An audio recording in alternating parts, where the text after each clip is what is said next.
All right, if we are talking about teenagers today, and if you were to ask a teenager what you're scared of or what your fear is, what do you think you're going to get as an answer from a teen? They're going to say nothing. That's right. Teens generally feel like they're fearless, or at least say that. I was reading an article and it said, they all say they're scared of nothing, but most of them are worrying constantly.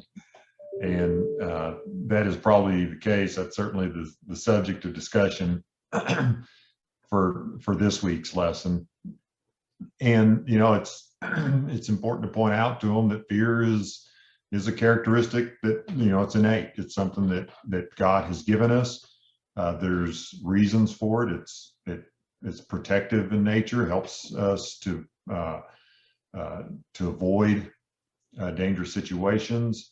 But we've talked a lot over the last few weeks that it's really important to have fears, because as you deal with those fears, it helps you in your growth and your development.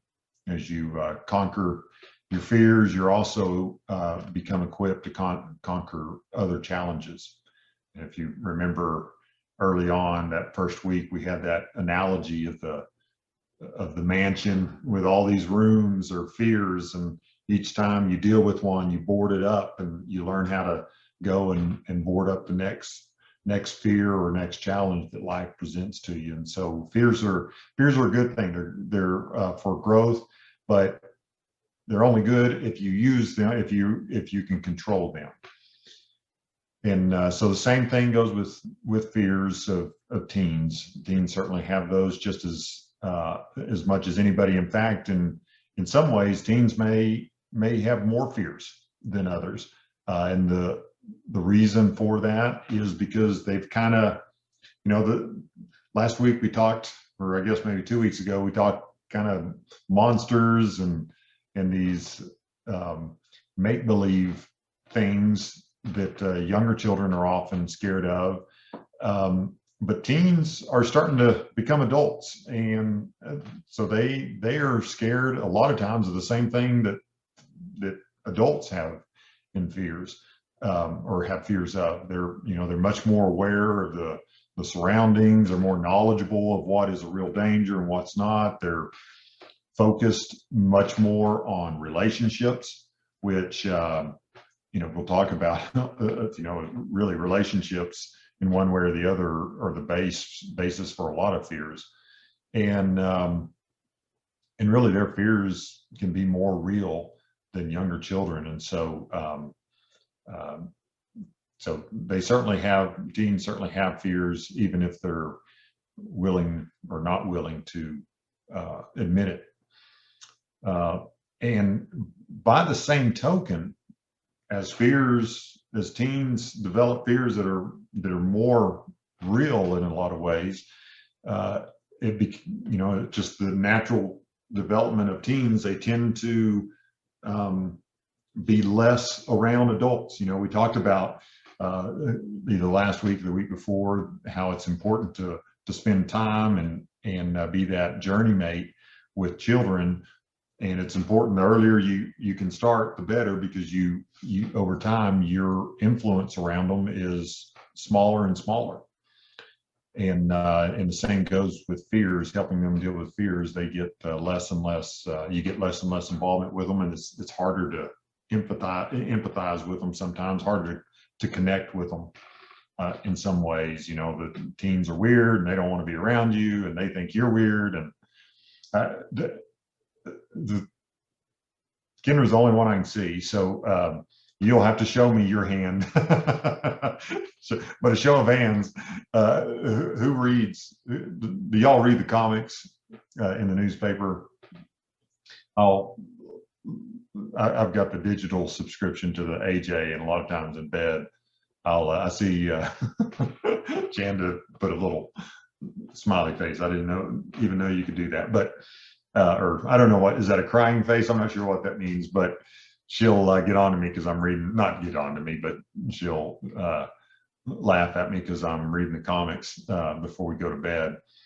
But anyway, there's a comics that I think is called Zits, I believe is the name of it, but it's the parents, they have a teenage son, and I find it kind of funny, but the whole essence of the comic strip is always this disconnect between the son that his room is always a disaster, and just all of the things from his perspective, and then of course the adults from their perspective, and they're just like two ships passing in the night, never seeming to be able to understand each other.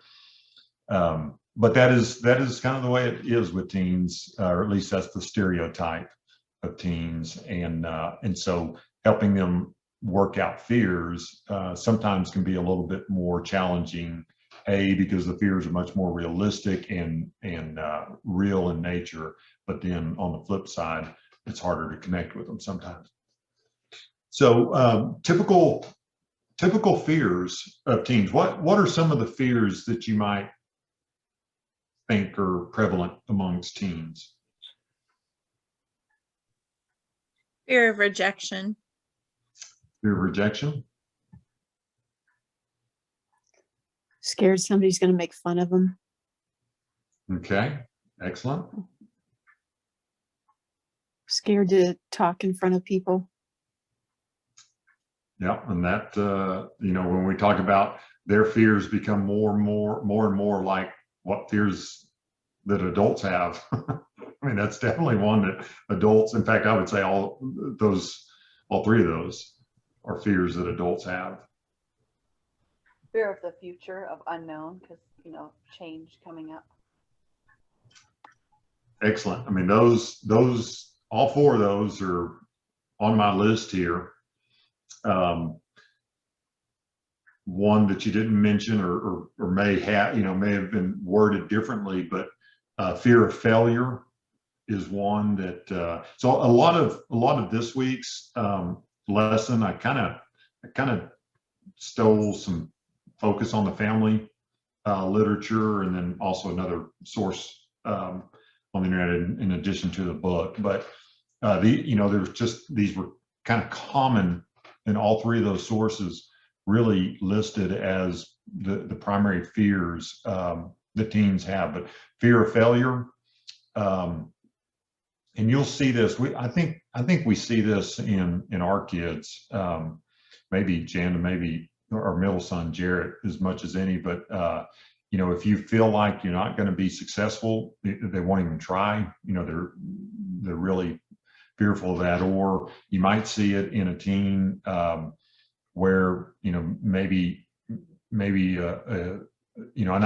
we have three boys, so all my analogies kind of go back to sports, but you probably can think of some other analogies, but I've seen this where when a kid is young, they're into all kinds of sports, and then they get to middle school and they don't make the basketball team, say, and then they just quit trying on everything, and I think really a lot of that is they feel like they failed in that, and now they're scared to try anything because they're afraid of being a failure. Nobody wants to be a failure, a teen or adult.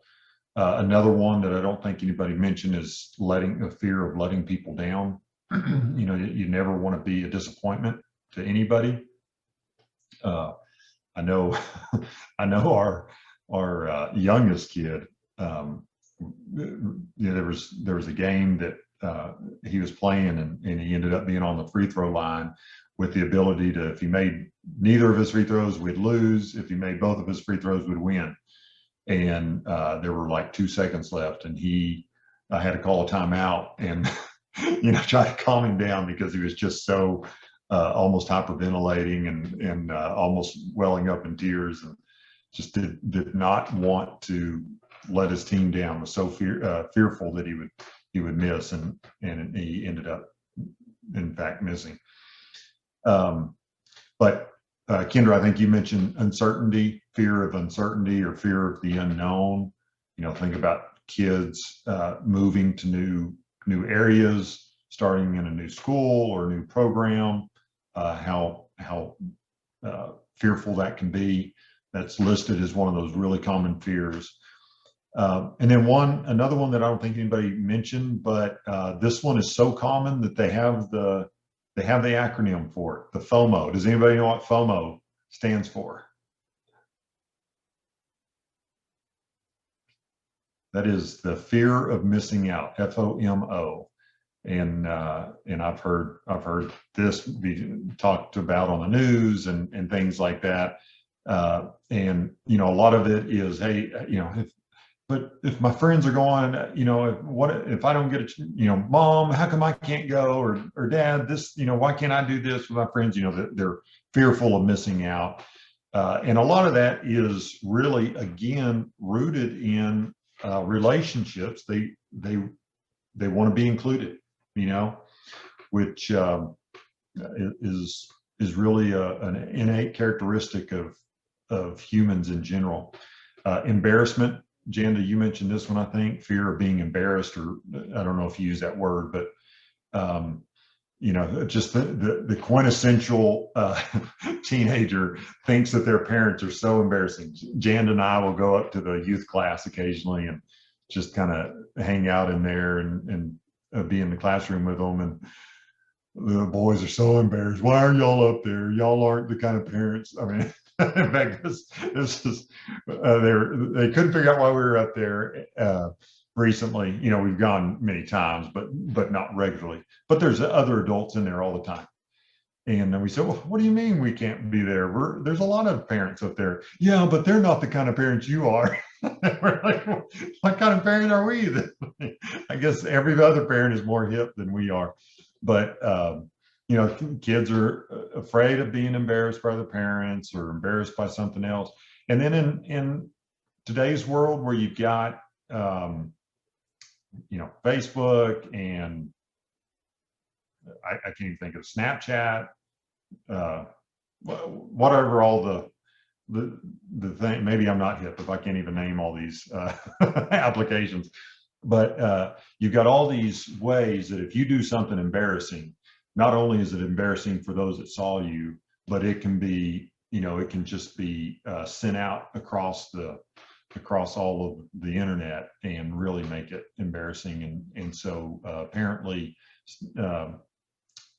statistics and questionnaires, polls, and those kinds of things of teens, that's one of the answers that they say is, I'm afraid of being embarrassed, especially cyber bullied or something. But the number one, and Heather, I think you were the one who said this, the number one fear is fear of rejection. And I would say in a lot of ways, the fear of rejection kind of is the underpinning of some of these other fears. But you know, it's part of human nature. We want to be part of a group. You know, we don't want to be the outcast, and or at least most of us don't. And so it drives us to want to be included. We don't want to be, you know, we don't want to be the only girl that doesn't get invited or asked to prom. Or we don't want to be, you know, sitting by ourselves at lunch, you know, and everybody else is having friends. We want to make sure that that we're part of the group, and being rejected is a real fear, especially of teens, but I would say of probably just about all humans, certainly adults. You know, those things I just listed, you know, really, you know, adults, you know, I just kind of looked those up, and it's kind of the common needs or common fears that adults have. Or, you know, want to be accepted, want to be loved, want to be included, want to be successful, want to have a stable life, you know, and it's almost just different words for the same thing. You know, if you want to be accepted, your fear of being rejected. If you, you know, want to have a stable life, your fear of the unknown and uncertain. Oh, just a minute. I got, apparently Janda got dropped, and I'm letting her back in here. So, but anyway, so here, you know, those are, I think that list came from, I can't remember if that one came from Focus on the Family or from book, or maybe I combined some things. I can't remember, but anyway, those seem to be the primary fears that teens have. And here's some tips from the book, to really kind of help teens overcome those fears. And I think they're good lessons for us as well. The first one, though, and I've seen this a lot of places, and it was funny. I was typing this out last night, and Janda walked down here for some reason, and I'm sorry I didn't have time to put it on a PowerPoint or anything, but the first tip they said is to empathize, don't sympathize. And Janda saw that, and she's like, so Janda started this little, she got a part-time job as a contact tracer, and the training has been ridiculously long. I really think that by the time they get her done training, the pandemic will be over. There won't be anybody else to trace. but anyway, she's still going through this training. She thought it'd be interesting, to kind of see the connections and follow the path of this disease, and now she's like, oh my goodness, you would not believe all the stuff I've got to learn. But anyway, that was one of the things in her training was empathize, don't sympathize. So I guess it's the new word phrase out there. But if you're like me and you're a bit cynical and you look up the dictionary and you read the definition of empathy and sympathy, you would be hard pressed to really find a difference between those two words. they're very similar in nature, but psychologists apparently use them to mean really different things. Sympathy is, feeling sorry for somebody. When they talk about empathy, they're talking about truly understanding what that person feels or how they feel, understanding their emotion.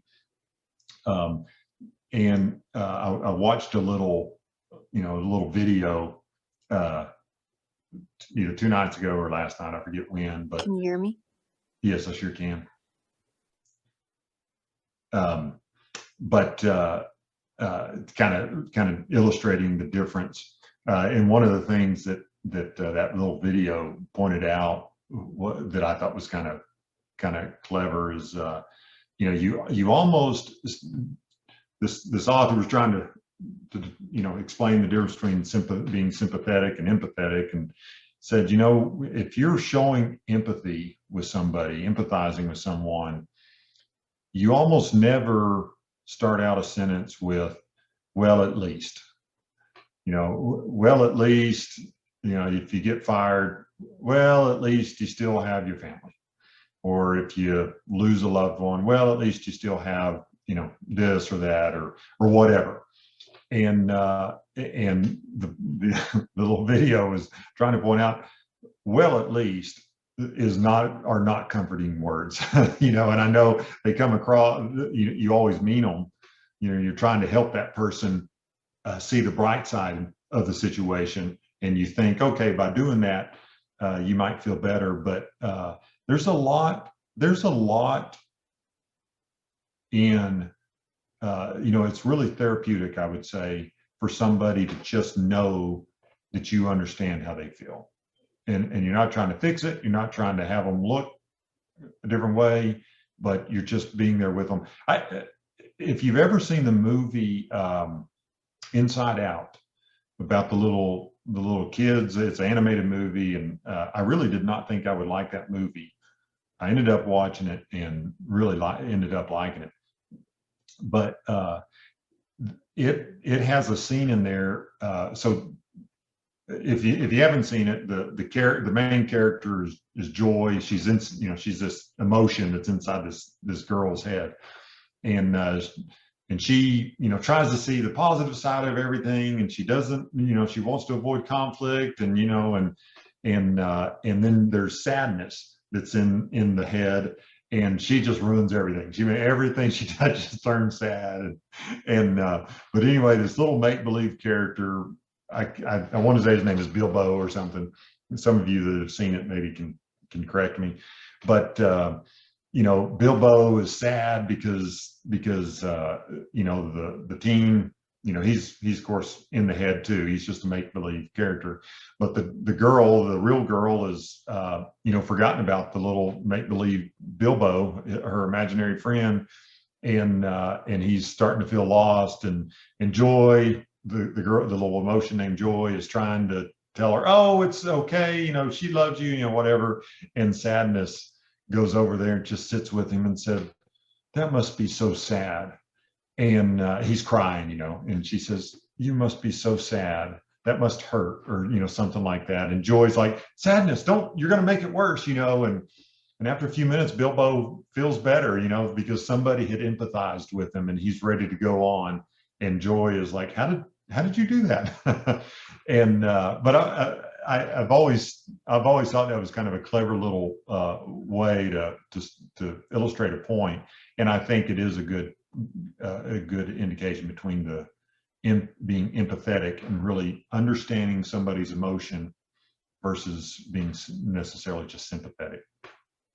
So first off, empathize with the teen, and don't just, I feel sorry for you. Second thing is to encourage communication, and that sometimes can be difficult with teens. They're not the most open about talking, especially with parents. And if you struggle to get a teen to talk, I know that I don't know if mom and dad, if you are able to hear me or communicate, but I know that was something that when y'all say, how was your day? It's not like I just started talking about my day. I was like, fun. Well, did you do anything? No. Okay. And that's the way our teens are. But one of the suggestions they make is, what we would call priming the pump, is, try some self-disclosure, share a story with your teen, and sometimes if you start to be vulnerable, people tend to also be willing to be vulnerable and participate in the conversation. So open up and share a story and share how that made you feel, something that happened when you were a teen, and that may actually get the teen perhaps talking. Even if it doesn't get them talking, and they may not act like they're listening, but if they're like our kids, they do listen. And so that even if they didn't communicate back to you, when they run across an example, they'll remember that story and how you felt, and it'll be an influence. But if you can get them to talk, then one of the things to keep them talking is to be an active listener. Stop what you're doing. A lot of times when the kids are talking, we're loading the dishes or we're working on the lawnmower, or but stop what you're doing and truly listen to them. Give them an opportunity to talk. Make eye contact with them. Add in some feedback. Like, wow, I can see why you're upset, or tell me more about that, or be an active listener. So empathize, don't sympathize. Encourage communication. Third point is really the way I phrased it. I don't know that I like the terminology I used here, but empower them to find their own solutions. I always kind of hate to use that word empower because it seems so new age self-help kind of thing. But the point there is, don't necessarily, don't just come in and well, here's what you need to do. You just need to go and do this, and this.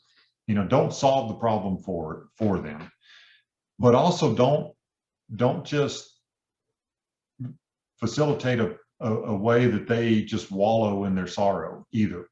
You want to be sympathetic and empathetic, I guess, but eventually the conversation needs to turn to a position where they're, okay, I understand that is awful. I feel bad for you. I can understand for sure why you feel that way. So what are you going to do about it? Try to help them establish a path forward. Don't just wallow again in the misery, but figure out a solution. Again, that journey mate that we talked about in the first chapter, or the first week, helping your children see, guiding them in the direction that they need to go, helping them solve their own problems.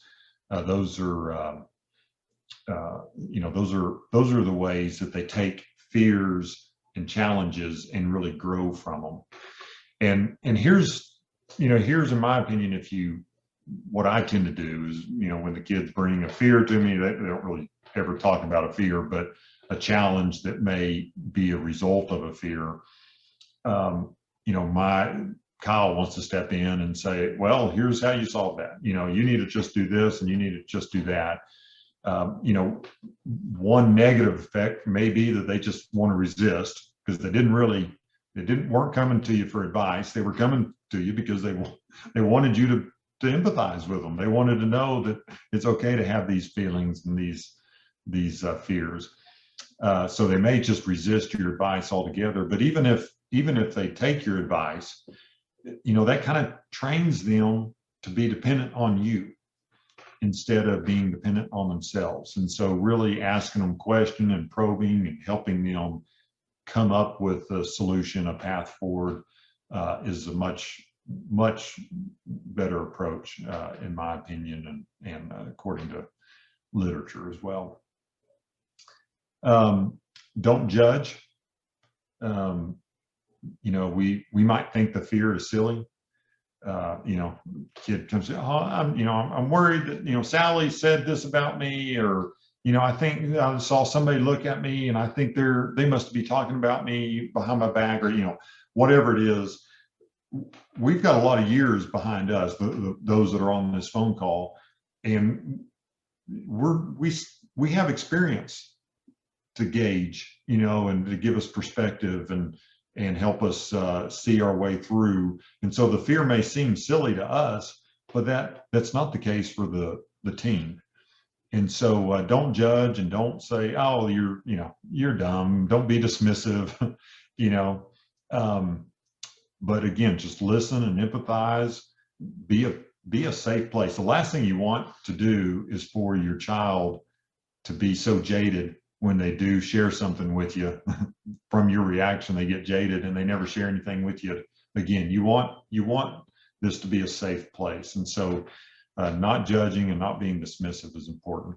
Then the last thing that I wrote down here is to, the fancy word is, thought works, change your thought works, but, really just train your mind to think differently. Fears ultimately originate from thoughts. And so to some degree, to a lot of degree, we have the ability to change our thoughts and therefore change those fears. And if we can retrain our way of thinking, it can help us cope with the fears. So let me just run through those since I didn't get them onto a PowerPoint, but empathize, don't sympathize. Encourage communication. Try to help them empower them to come up with their solutions. Don't judge, don't be dismissive, and then help them to retrain their mind. Any thoughts on that? That any of you want to share?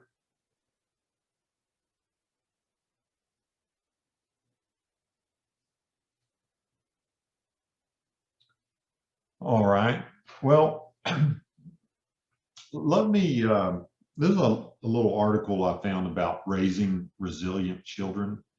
And I thought there were enough good points in there, and it really, it's not it's not exactly applicable to tonight's lesson, but I thought it was close enough and good enough that I wanted to share it with you. And so a few points that I jotted down from this about raising resilient children, because ultimately that's what we want, is for a child to be able to, handle those, not only handle the fears, but, for instance, the fear of embarrassment.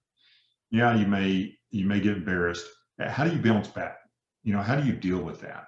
And if you can deal with those kinds of things, if you can miss the game-winning shot and you bounce back and you're ready to play the next game. You know, that's resiliency. And so how do you help your kids become resilient? And so here's some thoughts, you know, that you might toss around and see what you think. So we want to raise our children to be problem solvers, and this goes right in hand with what we were just talking about with changing the way we think about stuff. But we want children and empowering them to be, you know, come up with their own solutions. So raise them to be problem solvers, and you know, and a good way to do that is, as you know, as they get older, think about responsibilities that you can push on to them or encourage them to take on. You know, what are you doing for them that they could be doing for themselves?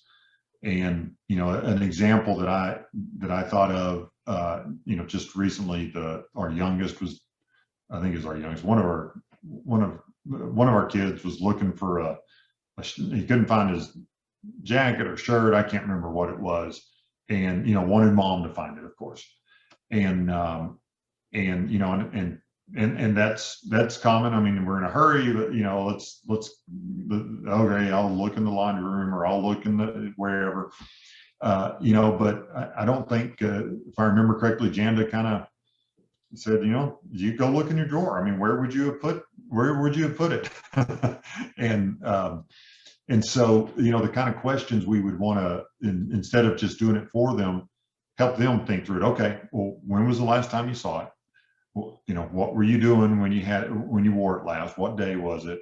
You know, did you have practice that afternoon, or did you know, was it in your laundry? You washed whites this past week? Was it, you know, help probe them with some questions that would help them think through the solution and come up with it. And here's the deal: is when you help them narrow it down, and like, okay, you were playing with Zach across the street, and you know, when they find it, they'll bring it to you and say, hey, I found my jacket. Never mind the fact that Janda's the one who, you know, kind of guided them to this path to where it is. But the point is, you know, they realize, hey, I can figure this kind of stuff out. And that's really what we want to be doing with our children, is helping train them to think a certain way to solve problems on their own, rather than always looking for mom and dad to do it, or for somebody else to come in and save the day. And then, you know, it's called, you know, so other ideas that can kind of help kids show responsibility, which helps that thinking of being independent and their own problem solver, is, you know, is at some age, you know, they need to start waking themselves up. All three of our boys now are responsible for getting up. Occasionally we'll, you know, if they oversleep or something, we'll obviously wake them up, and that's really what you want, is you want them doing these things within the safety of what your parents or the parents can offer. You know, and you're there to kind of keep severe consequences from occurring. But if you can do that now, teach them this responsibility now, it certainly helps them for when you're not there. When they're older, you're not there, and the consequences are really severe. So waking themselves up, taking care of their homework without having to be asked, which our boys are sometimes good about doing, but not always. Figure out how to deal with tough relationships, you know, with friends that are being, you know, kind of being jerks or not so friendly, things like that. How to deal with conflict. You know, again, we're always there as a parent. We're there to help. We're there to consult. We want to be a safe place for them to come and talk, and that's why we don't judge, and that's why we aren't dismissive. But also we want them to find the solution themselves as much as possible. And then this was a really interesting study, and y'all may have read about this before, but the last names of the two authors that authored this study are Dweck and Mueller, but it deals with praise, and I thought it was really interesting. so they study these fifth graders, and I don't know the full extent of the study and all this. All I know is that according to the article, I guess take it for what it's worth, it was another article that was on Focus on the Family, so I at least trust the source. But I don't know all the details of the study other than they were fifth graders and they had followed these fifth graders for a while, but they would have some of them do a puzzle, and they'd get the puzzle correct and they'd tell them, oh, you're so smart, you are so good at this kind of stuff. And they would watch these kids, and they learned that the ones that they would praise how smart they were, how intellectual, those kind of things, those kids tended to want to make you think they're smart. That they're like, okay, I want to make sure that I like that felt good, that praise felt good, and they said I was smart, so I want them to keep doing that. And whether they actively did this or kind of accidentally did it, but they would tend to, this group of kids would tend to find easier and easier tasks that they were for sure to succeed at, because they knew if they succeeded, they'd get the praise. And so they would get gradually the complexity of the puzzles would get less, or whatever task it was, they would just get easier and easier. They wouldn't challenge themselves. And then following those kids along, when those kids did get into situations where they failed at whatever task it was, maybe in simplistic terms it was a puzzle that was too difficult for them, they tended to give up much easier. And they would even attribute the failure, I couldn't do it, I'm not smart enough to do it, that kind of stuff was almost ironic, since that was the group of kids that were always told that they were smart. The other group of kids, when they would solve the puzzle, the people in the study would tell them that they would applaud the effort. They wouldn't say you're smart, but they would say, man, that was you did a great job on solving that, or your heart, that shows a lot of tenacity, that shows a lot of hard work. They'd praise the effort. And that group of kids tended to choose more and more difficult tasks. They did just the opposite. And I think the lesson there, and it doesn't seem obvious at first, or it doesn't seem intuitive at first, but you have one group that's rewarded for the result, and so they figure out, okay, how do I get that same result, the successful result? And so they find easier tasks, versus the group that's praised on the effort. And if they're praised on the effort, they keep coming up with more and more challenging tasks that demonstrate that effort more and more. And then the other thing about those kids, that second group of kids, is not only did they choose more and more difficult tasks, but they also seem to enjoy the learning that came from doing those, or the figuring it out and solving it. When they couldn't solve it, when it would be difficult, they weren't as discouraged as much as the first group was, and they'd want to keep trying generally. And so it was really interesting, something that seems like you may not even notice. Had you not read the study, you may not even notice that one group was saying, oh, you're so smart, and one was, that's great effort. You might think that's the same compliment paid to both, but if you listen closely, you realize there's a big difference in it, and certainly a big difference in the result of how that occurs. And so this Dweck and Mueller, these two study folks, and since then psychologists, I guess, have picked up on this. They call that process praise. You're praising the process and not necessarily the result. And and so ways that might relate, or examples of that, you might say, hey, I really liked how you solved that problem. I really like how you thought through that. If a child does a task. Another example that they gave is be specific. of what you're be specific to the job that they perform. So I'm not saying that very well, but the example is if a child, you know, sweeps the floor, maybe they sweep the kitchen floor or something, you know, you're not saying, oh, you're such a good, I don't know why you'd ever say this, but you're such a good sweeper, you know, you're so smart, or, you know, whatever. But you'd say, hey, the floor looks really good, you know, and the idea there is they're focusing on the effort that they put in. You know, I think I may not be relaying this very well, but you know, the praise is more focused on the effort and the task and the you know, the tenaciousness, more so than just oh, you're such a good kid kind of thing.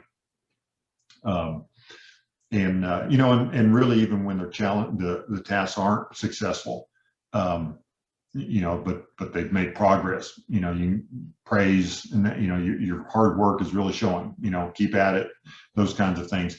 Again, it's a small difference, but at least according to this study and the article there on Focus on the Family I thought was really interesting about that, and really made me rethink about, you know, the way we praise our children, and you know, and maybe the words and focus that we that I will use going forward. In either case, one of the most important things that they did stress, though, was make sure you are praising. You know, the words of praise need to far outweigh the words of criticism, and of course, there's always time that the criticism is appropriate and necessary, but the praise needs to certainly be there. You know, even bad praise might be better than no praise at all. But focusing on the process may be a really key to helping raise resilient children. And then just kind of the last little thing about raising resilient children is also just thinking about what we do internally. I mean, if we complain constantly about, oh, the bank, you know, overcharged me, or this jerk cut me off, or, you know, the boss is such a maniac at work, or, you know, if we demonstrate that, man, life has just got so many problems that we can't hardly even deal with it, it's very unlikely that we're going to have a resilient child. You know, like it or not, almost 90% of the, I don't know what the statistic is, but a huge part of what our children learn is really from what they see from us. And a lot of times that's not exhibited until much later in life, but it will be exhibited. And so if we don't act resilient, if we can't overcome challenges, then you know, it would be hard pressed to have a child that does. So I have just a couple of examples, you know, case studies is what we would call it in our marketing literature at work, that I was going to go through. But let me pause for just a second and try to get some of your thoughts and comments on this so far.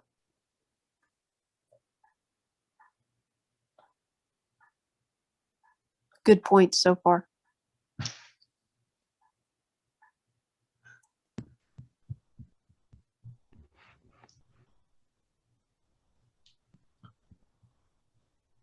I thought it was good too. Well, I appreciate the praise, but I was hoping for you to have I even got a hand clap there. Good effort. No, I liked that part about doing more of putting the focus on the effort instead of putting on just saying, you know, how smart you are. Because we tend to do that. I mean, we tend to say how smart Adam is, and we need to say, you know, I don't want to discourage him. And it could easily send him down the road of let's do the easy stuff. Yeah. No, it's something that I've never really thought of. And, you know, we say those kind of things. I'm even thinking about it with staff at work, you know, and not to treat them like children, but when we talk about, you know, I mean, we certainly praise at the office and encourage and those kind of things, but I want to make a point to stress the effort involved, you know, even if something's not necessarily the success, but, you know, praise the effort and how they did it, and talk about, you know, what the approach was, and hope that encourages them to take on more and more challenging things. But certainly I think it's important to kids, and I want to be cognizant of it in my interaction with our boys.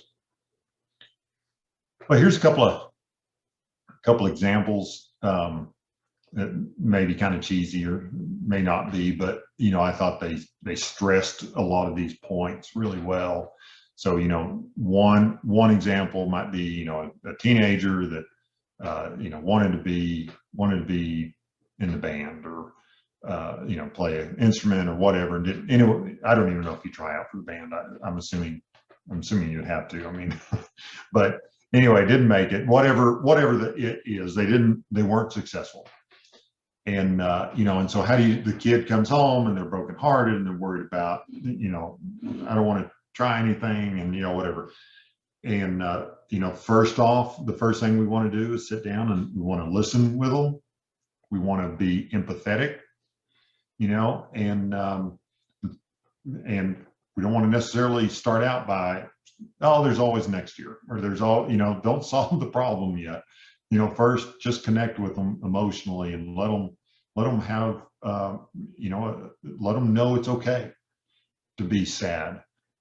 This was the sentence that they had in the little write-up, and it's kind of cheesy, but it stresses these points. I think, you know, you might say something like, you know, no wonder you're sad. I mean, that hurts. You know, I understand for sure.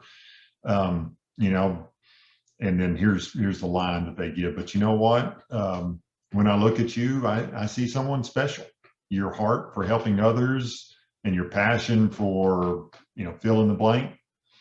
You know, remember when you come up with an event that, you know, really demonstrated something really admirable of that child. You know, you didn't give up, and I know you're going to figure this one out. I believe in you. I'm blessed to have you as a child. You know, and then you kind of think about, okay, well, what could we do differently? You know, when we do have tryouts next year, what could we do differently that would help you make the band next year? Or what could we do differently to enjoy this year? You know, is that a different choir or something like that? You know, but anyway, you're helping them direct the problem. But you first sat with them, you heard them, you let them know it's okay to feel these emotions. You showed empathy, and then you help give a little perspective, and then you help guide them hopefully to a better place. Second example, and I'll do this really fast, and then I'll force y'all all to say something if you're able to. You know, this make-believe girl named Megan, you know, she did something she embarrassed herself, and her friend caught it on her camera, and so she posted it with her friends, trying to, you know, get kind of felt like a betrayal, but she did that. The friend did it because she wanted to get some likes, you know, and so you know, she comes home and she's distraught and she's torn, and, you know, the kind of, just real quickly, the kind of way, you know, a parent might address that is first, again, listening to her, letting her know it's okay to be that way. You might even share a story, you know, when you were bullied or you felt betrayed or something, and the way it made you feel. Again, emotional connection. They believe that you're in this together, you know, that y'all are in this together. And but, you know, you want to let them vent a little bit, but it's always important, I think, when you're allowing somebody to vent, letting them speak freely. You know, we want them to feel safe doing so, but we don't want to add fuel to the fire. You know, sometimes if somebody's venting, you know, the appropriate response is, oh, I know, she drives me nuts too. Or, you know, we don't want to turn it into a gossip thing, but hear them, let them know that it's okay to vent, let it get off their chest, be empathetic, you feel it. but then you might offer that perspective, after a pause, after a while, offer that perspective, that, a lot of times when somebody is bullying you, it's really because of their own insecurity, and without calling names. I mean, you're just making a general statement, and, but you ultimately have to end with, so what are you going to do about it? What's the solution? And y'all, I'm sure y'all saw on the news, the guy that the lawyer that had his had the cat face, the filter on his Zoom call, and he's in a hearing with a judge, and he has this thing, and he's trying to be serious, and the judge is like, "You've got a filter on," and he's like, "I know, I can't figure out how to turn it off." And every sports channel, every newscast for 2 weeks after that, even radio news made fun of it and laughed. And and that guy, that lawyer, apparently said, "You know what?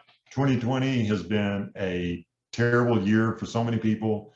If some people can get some laughter at my expense, I'm willing to be the butt of a joke." That it was funny. I looked silly, and I'm glad everybody's having a good laugh at it.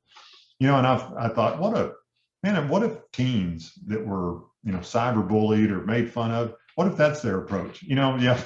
I tell you what, I looked goofy when I tripped, out there on the court, but man, that was funny. I hope y'all got a good laugh, and you kind of dissipate the tension. You go on, and when you do that, other people tend to start, the same way that if you show some vulnerability, people tend to show some vulnerability as well. I think you might really affect, or your teen might really affect, the way that some of the other children act and interact with each other. So anyway, I'm going to, Kendra, you're in the top left corner. So I'm going to start with you. And you've got 3, I think you have 3 in the room there. So I'm going to have maybe even more if you've got some cats or something around. But I'm going to let y'all one at a time just kind of throw out a comment. And, if you don't have anything, you don't have to make something up. But I'd love to hear your thoughts. When you were talking about the praise, as teachers, when we've talked about praise in the past, they have said not to say, "I like the way," because the kids are just trying to please the teacher. So they have us trained to try to say, "I notice." So, and to be very specific. So if you say, "I noticed," then you're not going to say, "You're so smart." Instead, I'm saying things like, "I noticed you worked really hard at sounding that word right," and then you got it correct. So anyways, I just thought I was just thinking about that. Yeah, very interesting. Is Jimmy's passing. I don't know. I don't have too much to say. I've enjoyed your classes, though. It's always good to get more. It never hurts to hear more and more stuff, even if I've heard it before. It's just like reminders of how to talk to kids, it seems like I hear this stuff, but I don't always apply it like I should. So I need to hear it again and again and again. Well, I say this stuff and I don't always listen to it. So thank you for that, Linda. And is Jimmy in there with you? He is, but he did not have a comment. No comment. Okay. Well, Heather, I'm going to come to you next, and then Roger. Well, I'm passing it on to Roger. I was like, I'm not sure what to say. This is a good lesson. So I would say, as far as I guess the president of the Boys Ranch several months ago, I was having a conversation with him, and he was talking about kids that age out of foster care. They're turning 18, and we're talking about teens and everything tonight. Kids that are aging out of foster care, one of the biggest challenges that they have is that either they have no direction in their life, or they don't know how to set goals for resolving situations or issues that they have. And so, from that conversation, we moved to those discussions about how we can help our kids set goals, or even, I know you mentioned earlier the problem solving, and it reminds me of when Dewey's teaching Love and Logic, talking about going through and with your kids when they have a problem, brainstorming with them solutions. And so, you let them have the opportunity to come up with the solutions. And if they have trouble thinking of them, then maybe coach them a little bit and say, okay, well, what if you tried A? How do you think that would work? What if you tried B? How do you think that would work? What if you tried C? How do you think that would work? And then, once there's kind of been a plan of action that's been decided upon, then make sure that you're following up on that the following day to see how their plan worked. And if their plan worked well, say, well, good job, I'm glad it all worked out. And if not, then you brainstorm again on other ways to resolve the problem. But that goal setting and also just problem solving, especially for those kids that are about to age out of foster care, if it hasn't already been established, it really sets them up for a lot of challenges. Yeah, we talked about one of those biggest fears of teens is the fear of the unknown. And I can only imagine an 18-year-old that is about to age out, and how fearful that must be. I would think so anyway. Equipping them with the ability and really the confidence to solve their own problems is just I would think so critical, especially for those. So I appreciate you mentioning that. And I really wish Roger and Heather would have taught this class, because y'all just come across so many children and you've probably seen so many things. I think you would have been able to really give done this a lot better than I could have. But you've done a really good job. Well, but anyway, I appreciate that perspective, and I appreciate, by the way, what y'all are doing for those children. Mom and Dad,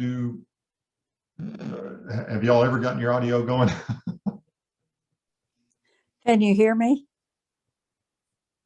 Yes, I can. Oh, well, we just enjoyed the few minutes that we saw, and so I like it. I think I admitted you about 8 times into this meeting. So, well, finally went to the phone, and with Janda's teaching, we got it going. But anyway, Kendra is still a school teacher. Heather and Roger working with those kids. If it's always good to hear from them and to know how they're dealing with it day to day now. And that was very interesting. And we did get another one of the classes. So now if you want to start over next month, we know how to do it. That's okay. I'll pass. But Janda, any comments from you? No, I don't have any comments. All right. Well, sorry I went late today, but I do appreciate you logging in each week and discussing this. And I wish it was in a better format that's more interactive. I know it's hard to do that online, but I really do appreciate y'all being here. So thank you so much. God bless y'all, and we will run into you at Green Line.